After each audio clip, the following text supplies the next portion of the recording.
Mastercast Radio. Welcome to Mastercast Radio. I am your host, Andrew Rosa, and today we are doing something a little different. I'm actually fucking interviewing somebody. How about that shit, right? I know, I finally woke up and smelled the 90s. I mean, the 21st century, excuse me. And thanks to my good friend who I will be interviewing for my very first time, I present to you the Southern Sega gentleman, the SSG. Say hello. How you doing, ladies and gentlemen? Yeah, that's what I want to hear. Awesome. So, I have to give a big shout out to Sam, as I know him. I call him Sam. I don't call him the SSG. I feel like a punk. But, yo, SSG, what's up? No, I don't do that. But, no, I have to give a great big shout out to him for setting me up with this, because you've had so much more experience doing this sort of thing than I ever have, man. You've been doing this for the Saturn Junkyard, right? Yeah, whenever I first got back into the community, and I've talked about this on my channel a couple of times, and on our podcast, in fact. By the way, shameless plug, Saturn Junkyard, Titancast. We are on Buzzsprout. We are on Google Play. We're on everything. You can find us. I promise you. We even got a YouTube channel. Not a sponsor, just so you know.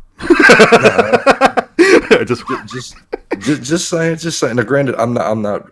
I have kind of stepped away from things a lot. I'm still a member of the podcast. Most people think I kind of direct the podcast because I'm always the one to introduce things, but it's a multi-part thing.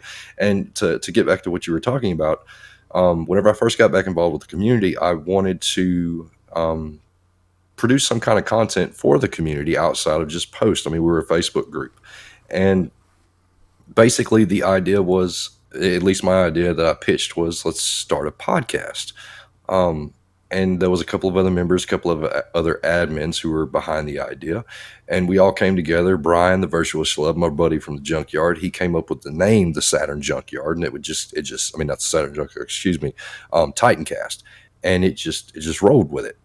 And then we, reached out to a couple of other people, including our brothers from another mother, Sega Saturn Shiro, and, kind of conversated with people trying to figure out how other people were doing podcasts. And, it just kind of rolled from there. It's been a learning experience to begin with. Our mic audio absolutely was atrocious. In some instances, it still is. And, I mean, it's a learning project. I mean, we don't get paid for this crap, dude. It's a passion project. It's a labor of love. We're not sitting over here e-begging people to send us crap so that we can, get better audio equipment. It's just like, dude, we're putting crap together. If you like it, you like it. If you don't, you don't. That's just how it is, brother. Well, that's something I certainly appreciate, where you're not doing that kind of like, thank you for liking, commenting, and subscribing, and be sure to buy my t-shirt. So. I mean, no. Now, just full disclosure, I used to be one of those guys who was like,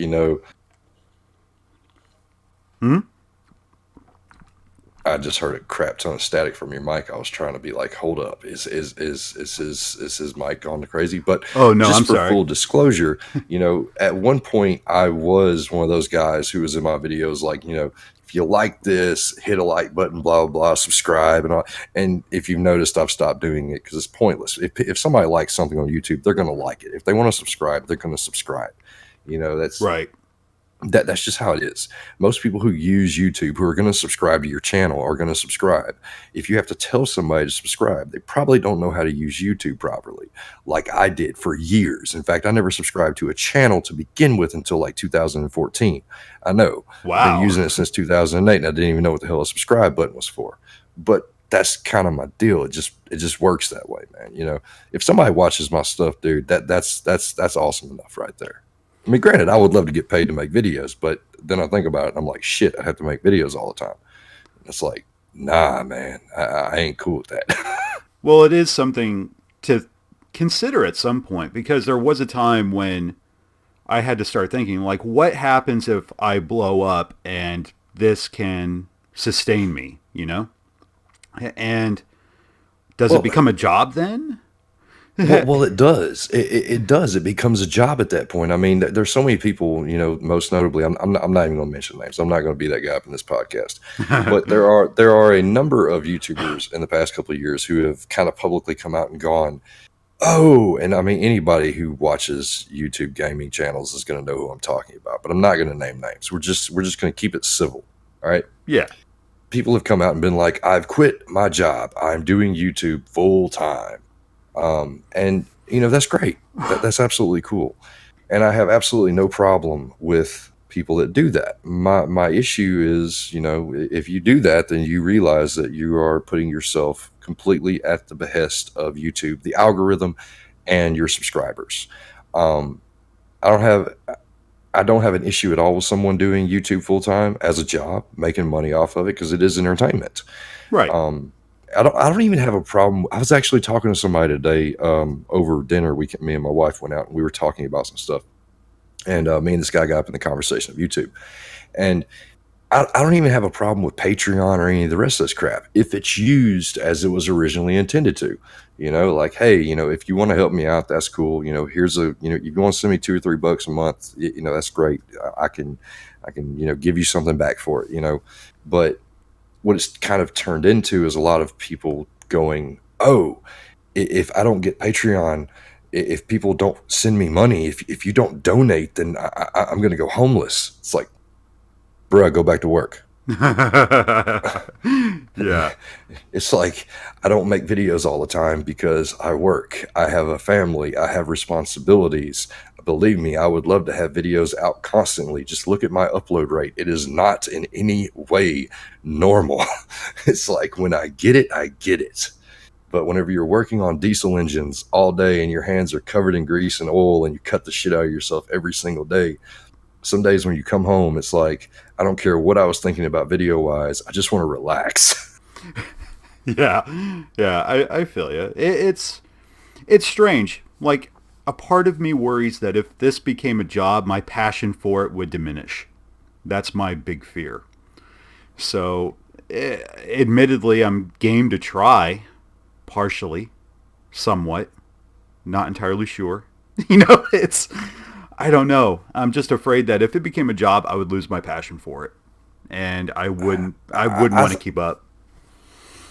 That's another thing because I mean, you don't have to have a consistent upload schedule to be big on YouTube. That's not how it works. Oh, believe me, I know. It helps. It does help, but I mean, for everybody who says that, I want you, anybody out there listening, I want you to just go, search some random channel with a couple hundred subscribers, and you'll find there's lots of channels that put out videos every other day or every day or twice a week or whatever the case is consistently. Consistency doesn't mean quality.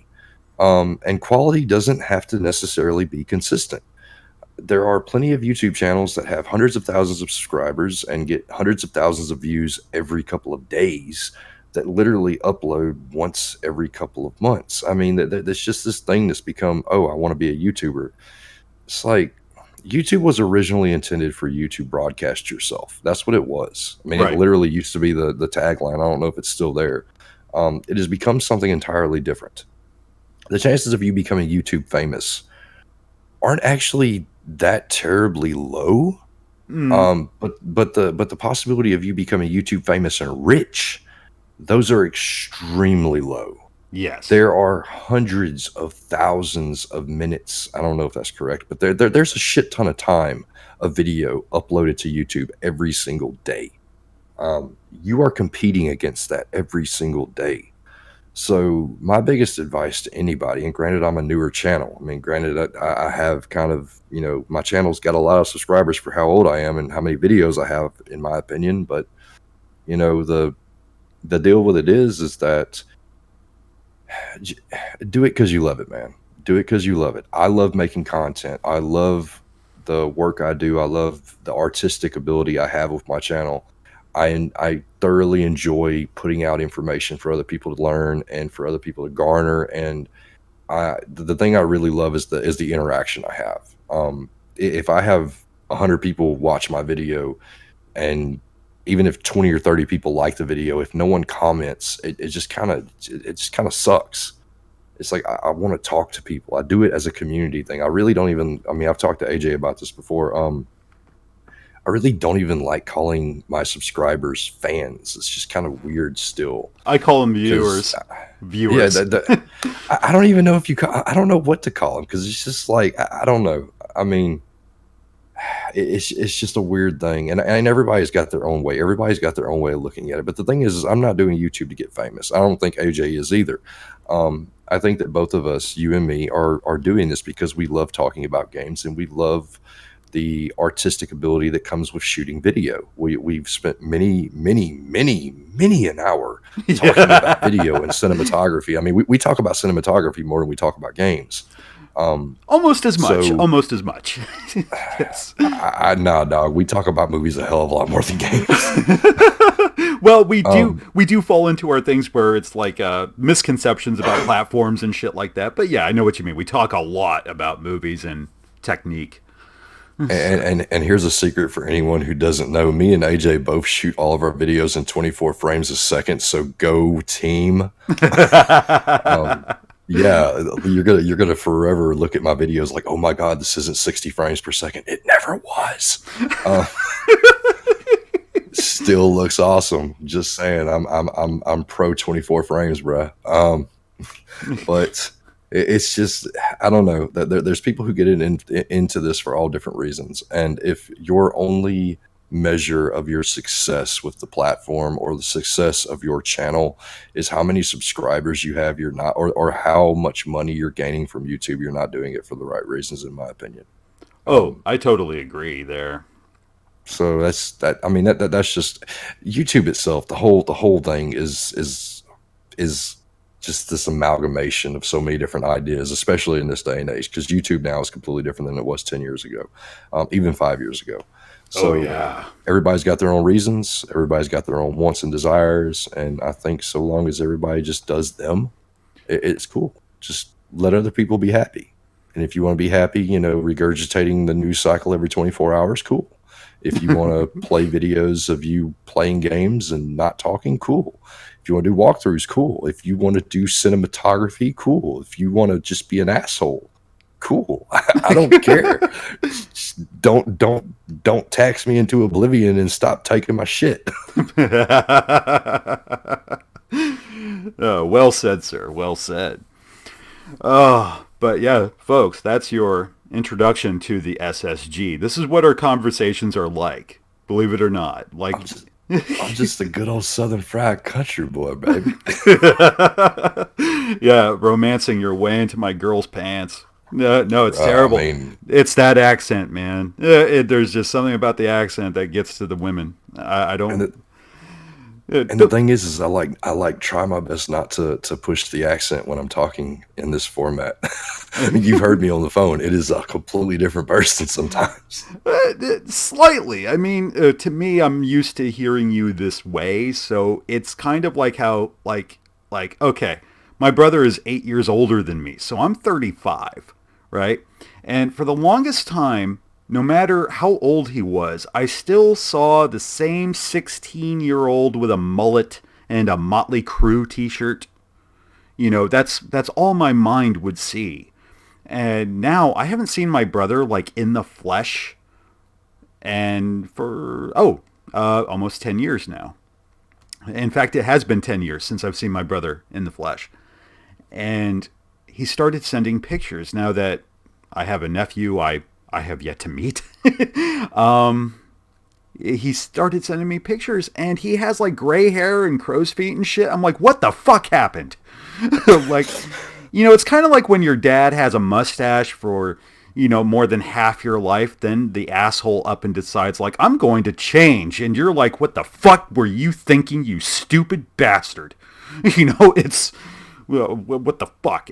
He didn't do that. My brother just got old. And I'm like, no, I cannot have you aging. It makes me have to face my own mortality, and I don't like it.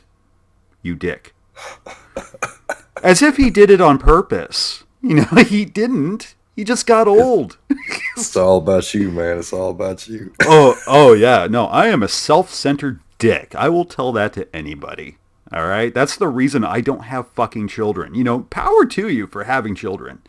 Yeah, but like anyone that can be that selfless, because having a child, I understand, is a tremendous responsibility, not just for the mother and not just for the father or however your family dynamic works.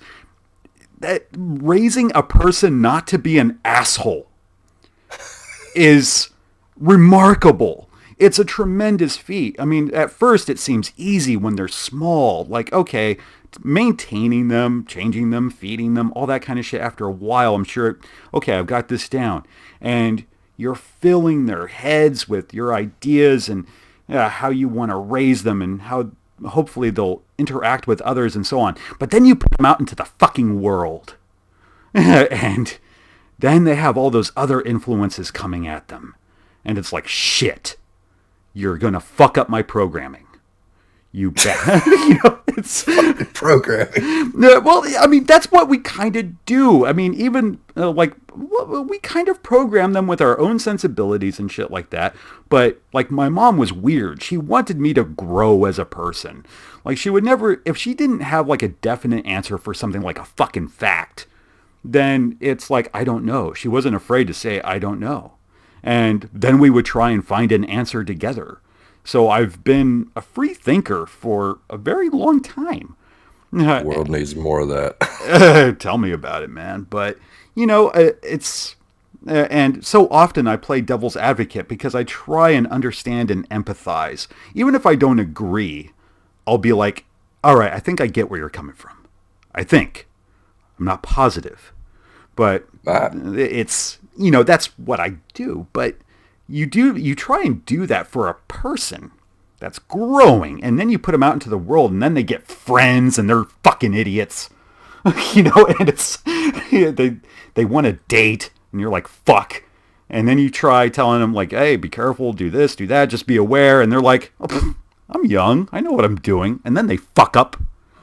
And you have to. I'm just going to give you a little caveat. All right, so like this is a little bit of a personal story. It's kind of funny as hell, in my opinion. So, I live in Louisiana. Louisiana does not have counties. The rest of y'all, 49 states or wherever the hell y'all are from, that's just wild. We don't have counties. We have parishes. We old school. We were the state that told the United States, nah, we're not doing that county stuff. You can take that to hell. So. Whenever me and my wife were going to find out the gender of my daughter now, we I am the quintessential country boy. I ain't even gonna lie, except I got long hair. I'm a long hair country hippie boy, whatever you want to call me. So we're going, and then he kind of fakes it. He's like, I don't know what it is, and then all of a sudden he's like, oh, it's a girl.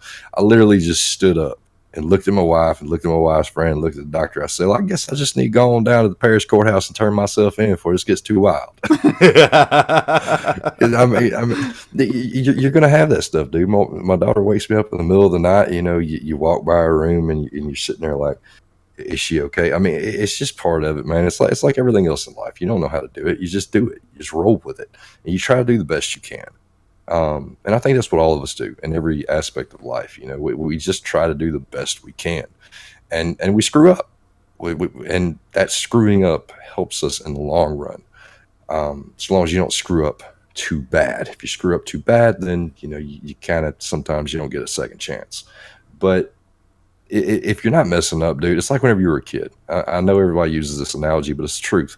Whenever you jumped on that bike for the very first time without no training wheels and you're going down the hill and you thought you had it, and then all of a sudden you lost control or you got scared or whatever and you flew off and you hurt yourself, skinned your elbow, might have got sent to the hospital, whatever the case is, you either get so afraid that you never do it again, or you use that experience to not let it happen again. You either rise to the occasion or you just walk away.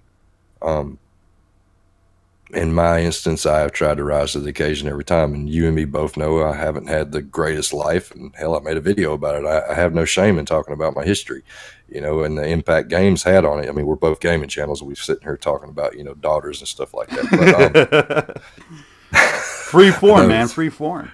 24 frame per second gaming channels who talk about raising kids, bruh. I hate that word, and I swear to God, it's like pop culture is just ingrained it in my head now. But it's just life, We just do what we do. I like to think I'm halfway successful. I own my own home, my cars are paid for, all that good jazz. But the oil field took care of most of that. I mean, everybody makes mistakes, man. We just roll with it. Whenever it comes to kids, you're going to make a lot of mistakes, and you're going to feel like you made a lot of mistakes if you don't feel like you're making a lot of mistakes, you probably ain't being a good parent. That's the truth of the matter, at least in my experience, because I think I'm screwing up every single day.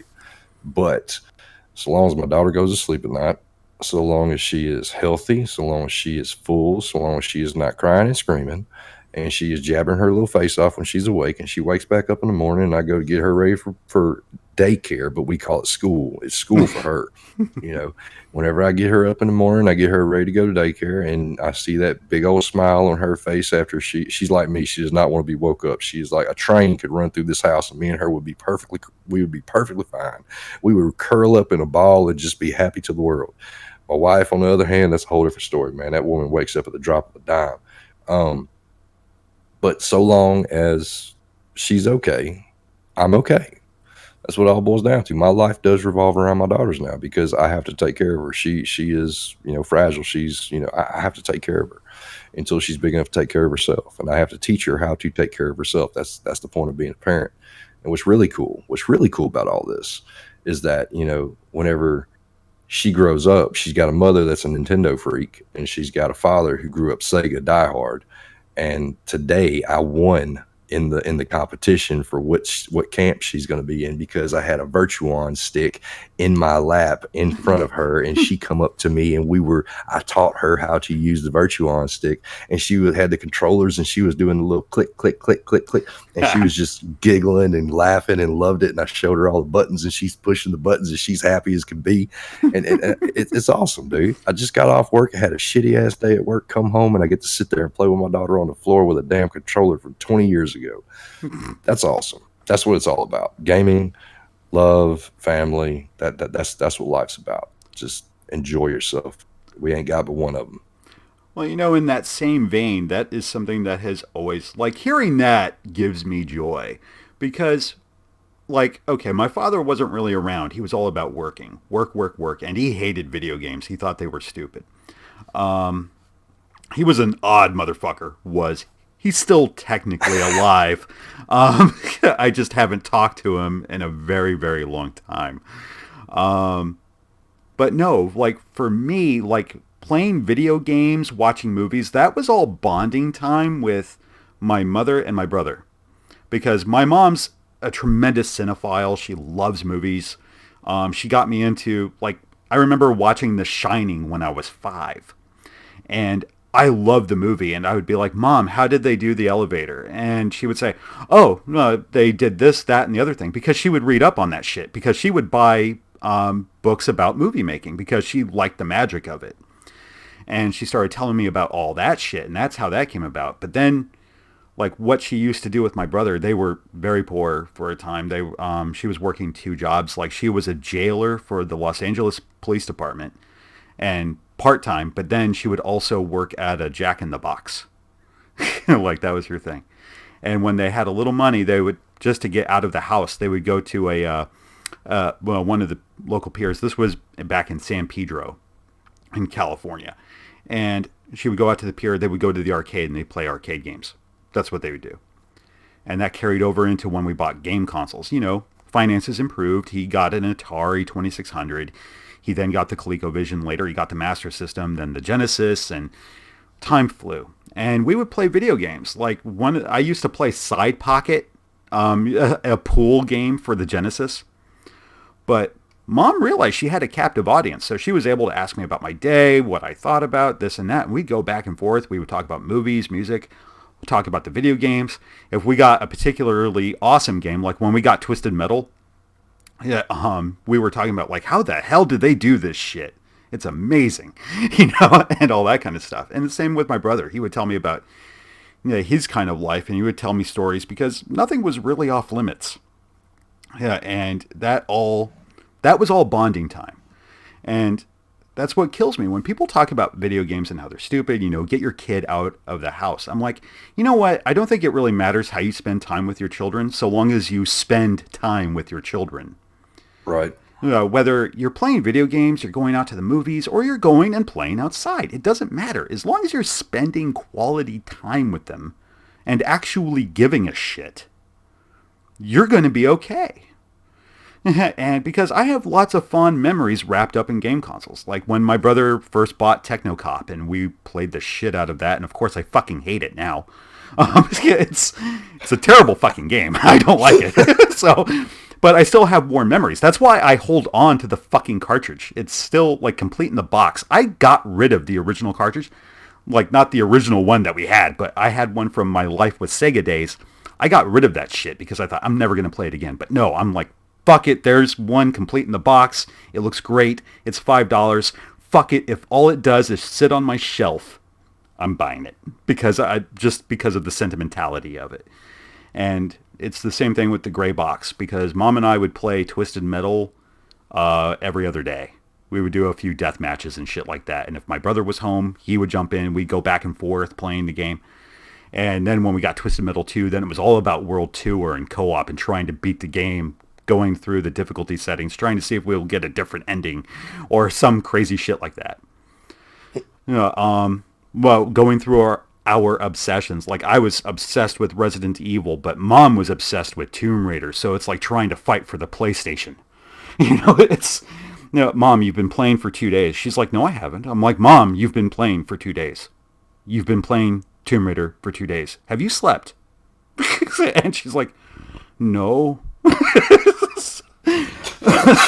Well, at that point, my dad couldn't. When she had me, she was still a jailer. I think for like 6 months to a year. And finally, my dad got fed up. He didn't know what to do with me. So in the end, my mom ended up becoming a stay-at-home mom.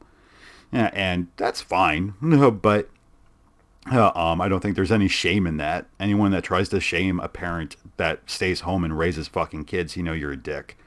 In my opinion, if people can do it where you can have a parent there on call 24/7 for their kids, that's fucking awesome.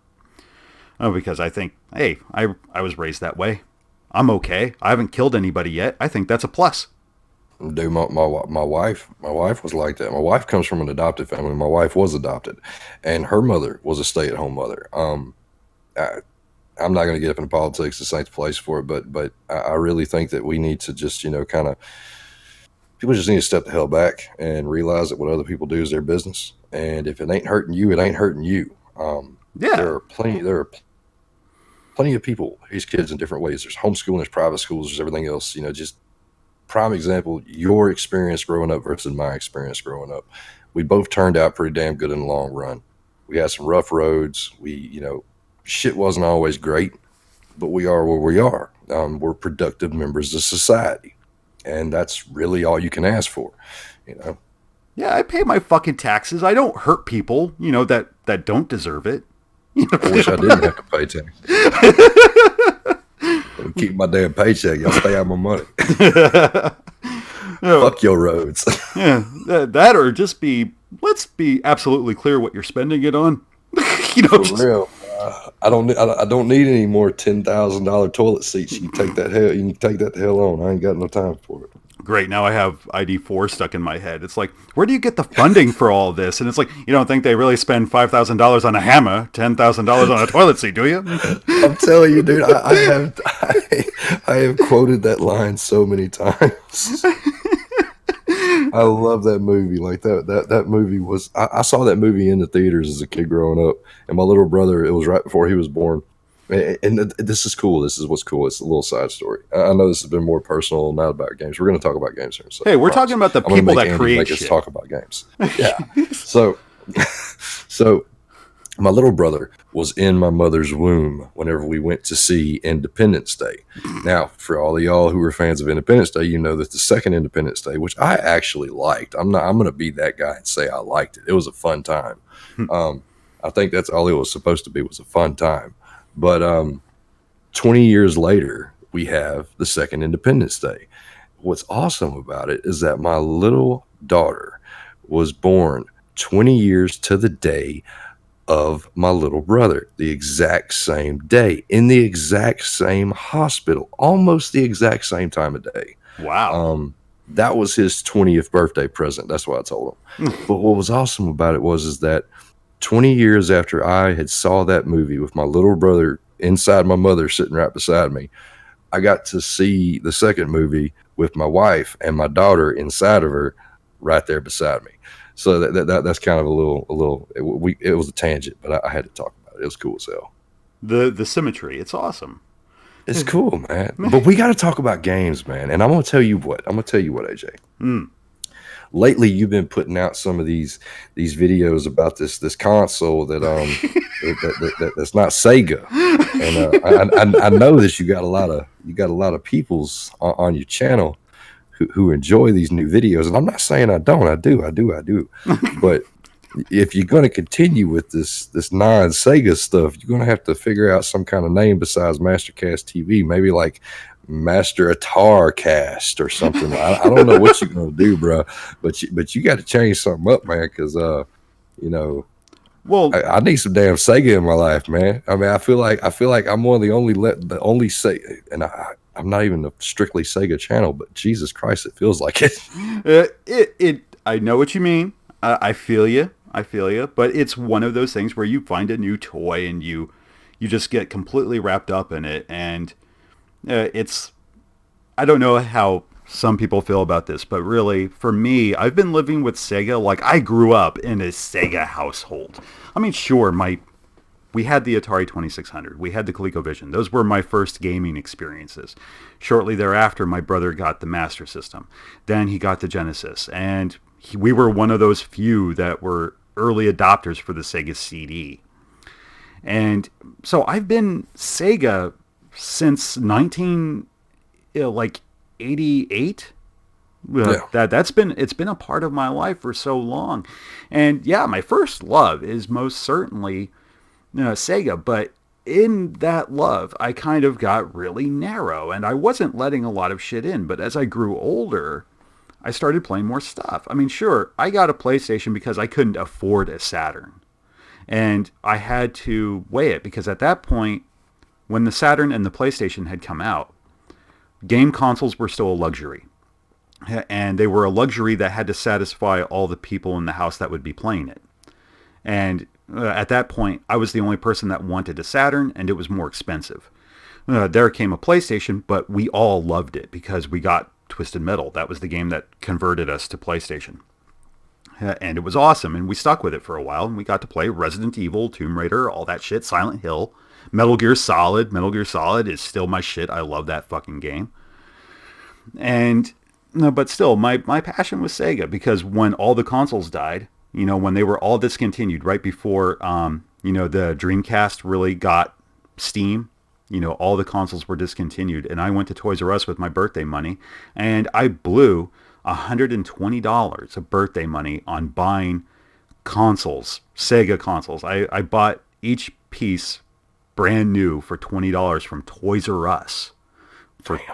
Yeah, I got a brand new Model 2 Genesis, a Model 2 Sega CD, a 32X, and a Saturn for $20 a piece.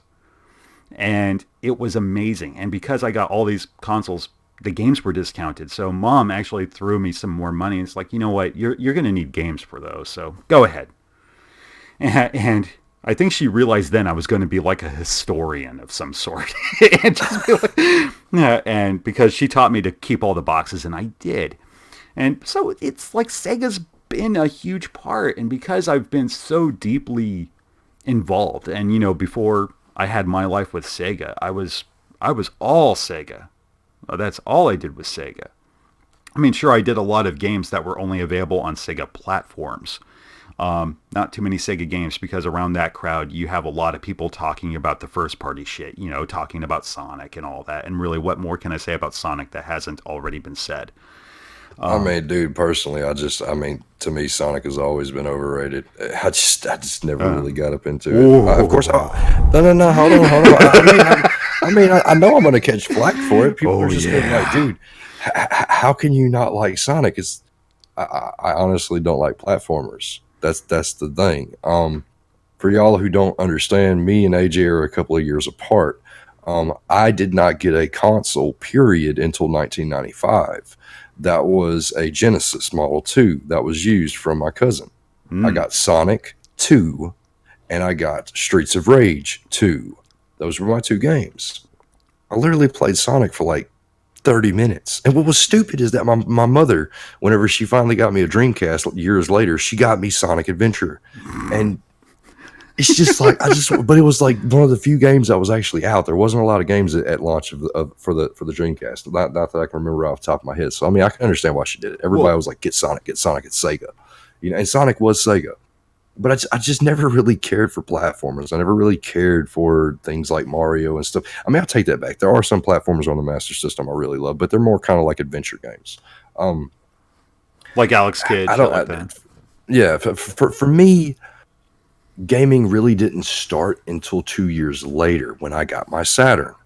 I got my Saturn in '97. I was a late adopter, and I consider myself firmly a fifth generation child. I am not. The fourth generation is great. I played it. I love my 2D games. The third generation is awesome. I love my Master System. I love the net. I mean, yeah, I love those. I love those consoles. I do, but I don't really love them. If you get what I'm saying. The fifth generation and the sixth generation is where gaming happened for me. In my opinion, the fifth generation of gaming is the very best gaming generation that has ever been. It was full. It was literally the most experimental, had the greatest leaps in gameplay, and everything that we have today, in my opinion, is rooted in the fifth generation. Granted, everything we had in the fifth generation was based on the advancements of the previous generations itself. I mean, that's how it works. Right. But I just feel like the fifth generation was so monumental for gaming in general. It led to games like open world design games. It led to first person shooters. It led to things beyond just arcade. It moved games away from being arcade ports and arcade style games into games that were designed to be played in the home. Things that were designed to be more than just quarter munchers or something that you play for 15 minutes. It turned gaming into a narrative and story form of art. And that's what I really enjoy about it. I've said it before in some of my videos. To me, gaming was my cinema. It was it was my books. It was my everything, and it was amazing. It took me to worlds I'd never see otherwise, and it let me see them and interact with them in real time. And the sixth generation was very much the same thing. It was this monumental leap in graphical fidelity to where the worlds became so much more lifelike. And for me, the biggest crux of that is Sega, the Sega Saturn and the Sega Dreamcast. I mean, I played the PS1. I never owned a PS1 back whenever it was relevant. I owned a PS1 later, but I did get a PS2 in 2001. I saw that the Dreamcast was dying out and I wanted to continue playing games. And there was a lot of Sega titles that were going to be coming to the PS2 as well as the Xbox. And I couldn't afford an Xbox, so I got a PS2. Yeah, exactly. Very much like your story. So I got a PS2 and all these PS1 games. See, I had a stack of PS1 games, but it was because at this point games weren't understood to be these, in 20 years you're going to be able to get, $80 for such and such or $500 for Panzer Dragoon Saga. People weren't thinking about that. No. In the pawn shop down the road from my house, they literally sold. It didn't matter what game it was like $4. $4 for any game. No, I take it back. It was $2 for a cartridge and $4 for a CD-based game. And they consider DVD CDs. So literally, a game could be brand new. Someone pawned it, and I could go buy it for $4. So literally, I had a stack of games for the PS1, and I had a crap ton of Saturn games. A crap ton for considering how many Saturn games there were in my area. There was 20 people maybe who had a Sega Saturn where I grew up. And it's just, I had all these games to play, and I played them at my friend's house. He had a PS1, and I'd literally take my Sega Saturn over there, and he plays Saturn, and I play his PlayStation. I swear to God, I destroyed his. It got to a point where he could not play his PlayStation unless it was on its side or upside down. It was beautiful. I laugh my ass off all the time because I'll be looking over there like, my Saturn's still working, motherfucker. But well, when I got the PS2, I had all these games to play. I had my Sega Saturn, I had my Sega Dreamcast. I don't know. Well, no, I mean, no, I feel you. I do. And just going back for a moment, just to better explain your initial your initial query. As far as like, so but you get it. You get kind of sucked into the shit and you start experiencing new things, things that you missed out on. And that recently has been the Jaguar, yes. And yeah, I've been deeply steeped in it just because it's the new toy. It's new to me. And of course, thanks to critiquing certain titles with my blunt style, it kind of got me involved in the homebrew scene. So I was able to really talk to people who have worked on the hardware and shit like that. And it really opened up something that I didn't really get with, Sega. I haven't had too many people from, the Sega end of things, coming to me saying, hey, I love your fucking videos. Yeah, I think the closest I got was when I critiqued Virtua Racing and for the Saturn in particular, and I said I really didn't like the controls, and the guy who worked at Time Warner and had worked on that particular port actually apologized to me, which was hilarious. No, that's awesome. That's awesome. I ain't even gonna lie. Not the apologizing part. The fact that he interacted with you and saw your video. Oh, we still talk. He followed me. From My Life with Sega to Mastercast TV. We still chat on occasion, not as much as we once did. I tried to interview him once, text-based interview, but it just didn't feel right, and trying to compile it, I had no confidence in myself at all, so it just kind of went by the wayside, which I regret. But now that I'm doing this, who knows, maybe I can actually hook him up on Discord and we can actually talk about his experiences at Time Warner, because he has tons of great stories. Yeah. I mean, I would love to hear his experience because he had gotten to touch, on the, I believe the Sega CD, the 32X, that sort of stuff. So he has that experience. He also has the experience with Saturn.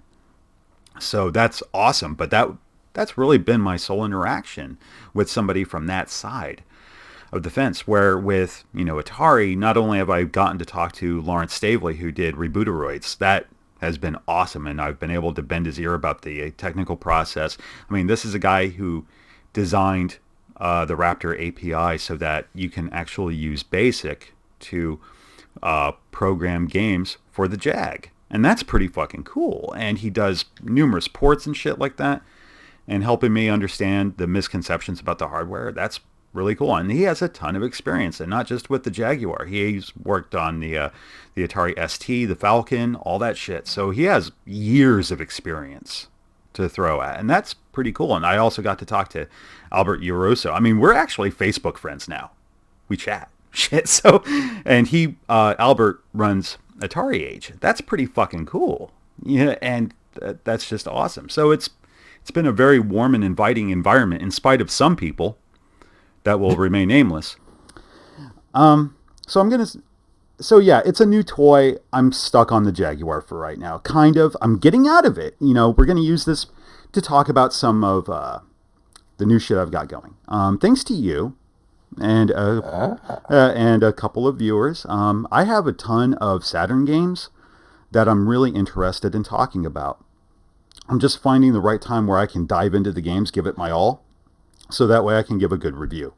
And I don't mean like 7 that I've sent you so far. Oh, 7 from you, and I've got like 8 others from other people. Right now it's been so long because those games came just before the Jaguar got here, and I'm like, fuck.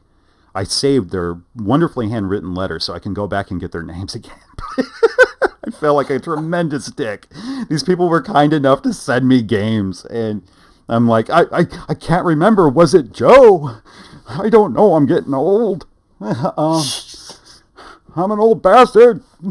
But no. So yeah, I have those games, but I want to give a good review. And by good review, I mean thorough, thoughtful, honest. And it doesn't necessarily have to be positive. But yeah, I'm going to do that. But I also want to do the 3DO because I kind of feel bad about the 3DO. Like here I have, I just recently got an FZ10, which was a Panasonic model. It's so much better than the Gold Star. No offense to Olivia. She was so sweet. She gave me a free fucking 3DO.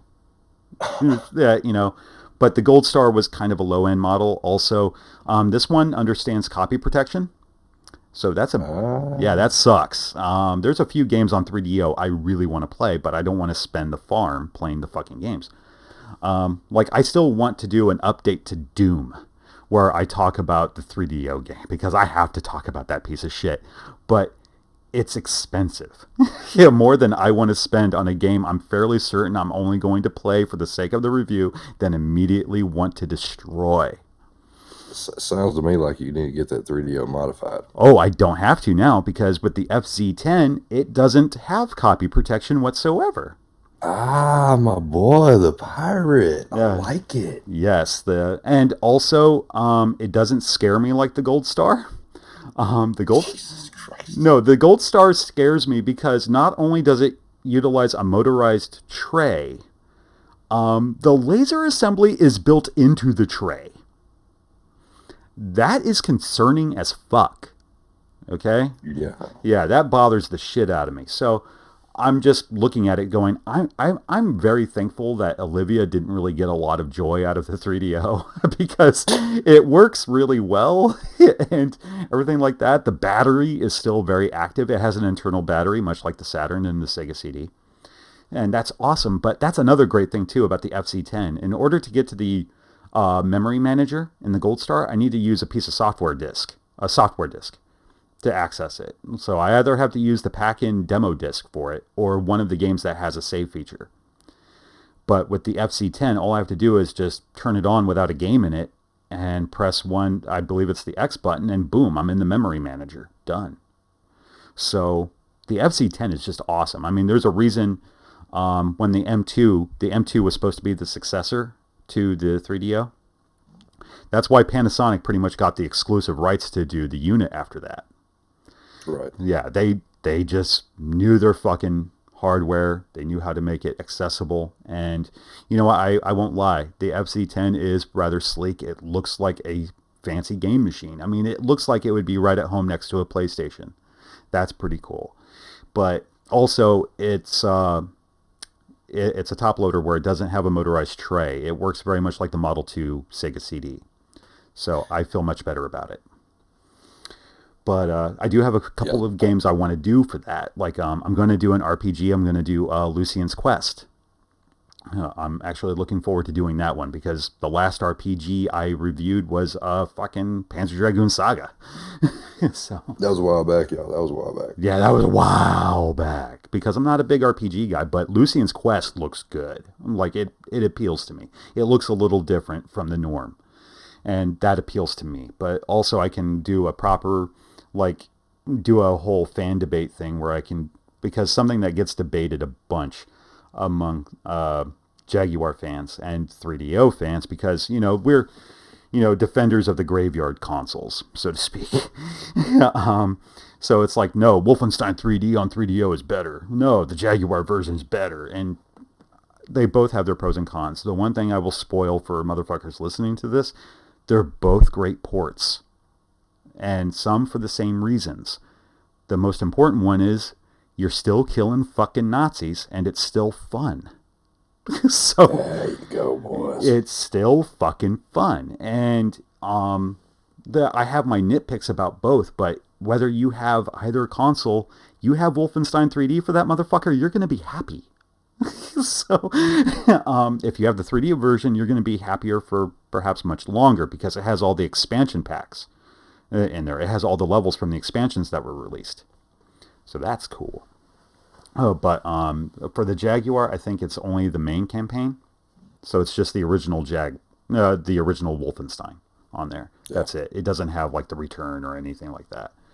So I played that shit on floppy disk first, man. Oh, floppy disk. Oh man, that's so refreshing to hear. 3 1/4, baby, all day. All right, but okay, we're gonna wind it up. But that's just me telling you what I'm doing, folks. That's what you can expect from Mastercast TV. There's going to be more shit from for the 3DO. I am returning to Saturn, and I will be returning in a big way. I do have a few games I really want to tackle and get out there and, share my perspective on it. And there's that. But just to give some folks some insight into the SSG here, well, what are you hoping to do next for your channel? What do you got going? Okay, so I have been sick for approximately the past month at the time of this recording. I don't know when AJ is going to get it out there. Oh, But soon. Very soon. okay, so approximately a month or so I've been sick. My voice is still a little crackly, but it's a lot better according to AJ and a couple of other people. So thank God for that. Hmm. But my last video was the history of RE2 on the Sega Saturn, or its failed port, rather. And that was a massive success. There was a lot of people who enjoyed that video, and it was a very interesting video to do. There was very little information to actually work with. So, in working with a couple of people, we had to, including Mr. Rosa over here, I tried to make sure I didn't just put words into people's mouth, and I tried to be as diligent as I could with the history of it. And I really enjoyed that video. But the next video was originally going to be something that's not right this second. My next video, which should be coming out in the next couple of days, is going to be tackling a topic that I think many people in the retro gaming community have become accustomed to, or one that people feel very strongly about. It's going to be more my freeform style videos, so I'm not going to tell you what it is. You'll just have to watch. But it's courtesy of my buddy David Lee. He's the one who gave me the inspiration for the idea. After that, I just got a new piece of kit, the twin sticks. And there are going to, I've been pushing a video off for 8 months at this point, and I'm almost ready to get that video done. It should be coming out in the near future, in the next, I don't know what my upload schedule is. It might be next weekend. It might be the weekend after that, but there will be a return to a series I have been working on for a while. And there's only 4 games that support the twin stick. So just look at my channel. You'll figure out what that is. As well, I'll be talking about the twin stick and all the games that have for it. I will be making a video about that. There's a lot of other stuff in the pipeline as well, but those are the next 3 big topics at the moment. And I think we'll leave it with that. Awesome. All right. Well, folks, just so I'm sure you're probably listening to this. Well, who knows? You may be listening to this on your phone, on your commute from work, or on your way. Who knows? But as you're well aware, this is the SSG, the Southern Sega Gentleman. His channel is really beginning to boom, and for good reason. He makes solid videos with interesting content, and something I like to see from YouTubers is a more personal touch where, clearly you watch it, you see the passion, you hear the excitement, and sometimes even the heartache, which is something I want to see. It's not just another video where it's somebody wanting to be a historian. Not that there's anything wrong with that, but even then, some of those guys can infuse it with so much passion, because clearly you must have passion if you're going to dig that deep. Like Genovi, for example. Motherfucker goes deep. Like balls deep. That dude has an awesome channel, Well, yeah, that's why I constantly pimp you and Genovi at the end of my videos, for a good reason. Proud supporter of the Southern Sega Gentleman and Genovi. Because I hear the passion, I hear the excitement. There's clearly a love for gaming, and you're not going to just bullshit because, it's popular opinion. I hate that shit. I don't need another fucking parrot. I don't think, right. Yeah, I don't think YouTube needs another fucking parrot either. I mean, we've got plenty. Yeah. So if you enjoy my shit, yeah, I think you will appreciate the Southern Sega Gentleman, because he does things just a little differently, but the passion is no different. It's totally there. So if you're interested in something new, if I'm just not enough for you, I understand. Then check out the Southern Sega Gentleman. He's got content. It may be a little slow right now, but understand, we are guys handling passion projects here. They will come when they come, and when they do, they're going to come all over. All right? It's going to be awesome. I'm sorry, my head is in the gutter, man. So, he is, Brad. He is sideways as hell. But and just so you know, as we finish out, I'm hoping I can do this more and more and more, interviewing more people involved in the community, not just YouTube, but also in gaming, like on the development side. I'm hoping to actually speak with Lawrence, actually get him on here, talk about his experiences with the Jag, talk to Albert from Atari Age, get him involved, to see what it's like from the indie publisher scene. because that has to be fascinating as shit, at least to me.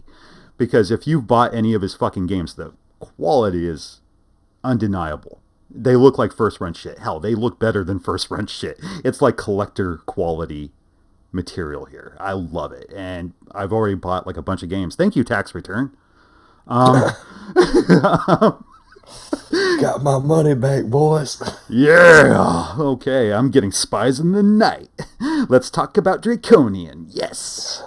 Awesome fucking games, but we'll talk about that in later episodes, but hopefully this works out. If you dig this, great. I'd like to hear it. If not, well, fuck you. I'm probably going to do it anyway because I enjoy it.